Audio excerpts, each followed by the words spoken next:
Bien.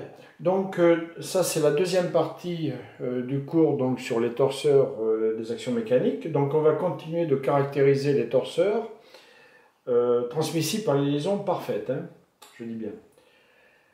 Alors on avait fait les deux premiers, l'encastrement et la pivot. Donc on va continuer les autres liaisons donc, par ordre croissant de degré de liberté. Donc avec 1 degré de liberté, il reste la liaison glissière. Alors ici, on va prendre une liaison glissière de direction X.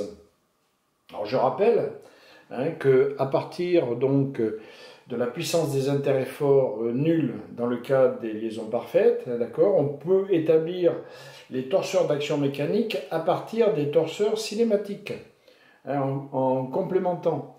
Rappelez-vous, quand on a une vitesse hein, selon une direction non nulle pour le torseur cinématique, eh bien ça correspond à une composante selon cet axe nulle pour la résultante du torseur d'action mécanique.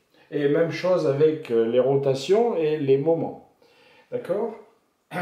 Donc alors ici, on a une translation possible. Donc ici, la seule composante non nulle du torseur cinématique, donc ça va être la composante de la vitesse selon x.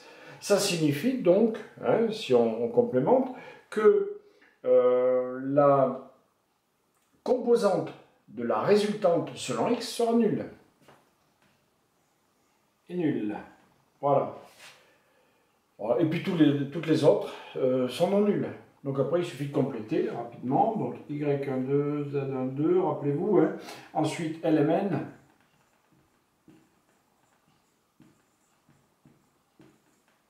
Donc dans la base, X, Y, Z. Ensuite, limite de validité de ce torseur. Eh bien, pour une liaison glissière, c'est la même forme en tout point de l'espace. Maintenant, vous savez ce que ça signifie.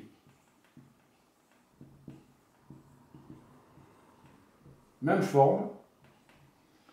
Ça signifie que, donc bon, là, il ne peut pas y en avoir en plus, hein, puisqu'il y en a déjà 3 composantes non nulles, mais ça signifie donc qu'elles peuvent être modifiées si on change le point de calcul du torseur. Bien, maintenant, passons à la pivot glissant. Alors, pivot glissant d'axe OX. Eh bien là, il y a une translation selon x possible, vous voyez, on peut commencer par mettre les zéros, comme ceci, vous voyez. Une rotation possible autour de l'axe OX, eh bien je mets un 0 ici, correspondant donc à la composante du moment selon x, voilà, et puis toutes les autres sont non nulles. Donc ici ça fait y, z, m, n. Dans la base, x, y, z. Ensuite, limite de validité, eh bien ça va être la même forme en tout point de l'axe OX. Donc même forme.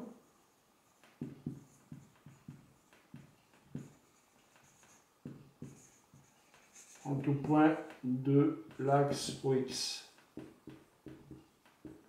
L'axe de la liaison. Sphérique à doigt de centre haut, bloqué en Z. Bon, donc ça signifie qu'il y a 2 rotations possibles, maintenant. Hein, 2 rotations, donc autour de X et Y, celle selon Z est bloquée. Donc, ça veut dire qu'on va avoir ici 2 composants nuls pour le moment, et toutes les autres sont non nulles.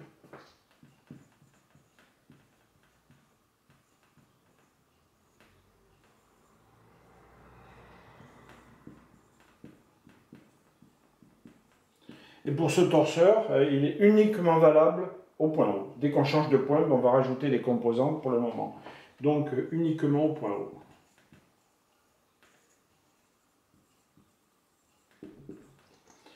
Voilà. Vous voyez, c'est vraiment très simple. Hein. À partir du moment où on connaît bien la cinématique, les degrés de liberté, connaissant donc ce que je vous ai dit sur la puissance des intérêts forts, eh bien, on peut établir très rapidement les torseurs de cette manière. Je passe donc aux autres liaisons. Alors dans cette vidéo, je vais en faire 6 hein, seulement.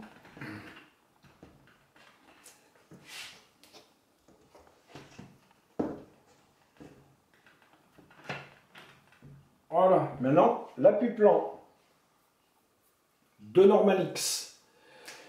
Appui-plan de normal X, on peut commencer par les translations. Deux translations possibles selon Y et Z. Regardez, deux composantes nulles pour la résultante selon ces axes. Donc celle-là, elle est non nulle, selon X. Voilà. Et puis ensuite, pour le moment, il y a une rotation possible autour de X, 0. Voilà.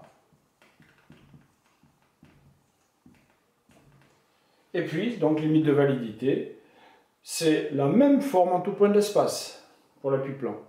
Même forme en tout point de l'espace.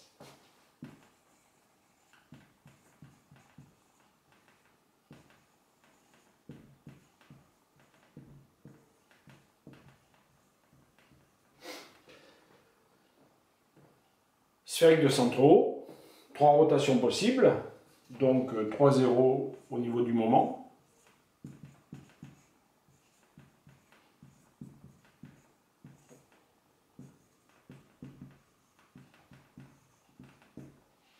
Et elle est valable seulement au point haut. Enfin, ce torseur est valable seulement au point haut. Dès qu'on change de point, on rajoute des composantes pour le moment. Maintenant, cylindre plan, alors 2 normales X et 2 contacts OY. Bon, je regarde les translations possibles. Il y a selon Y et selon Z. Voilà. Rotation possible autour de X, autour de Y.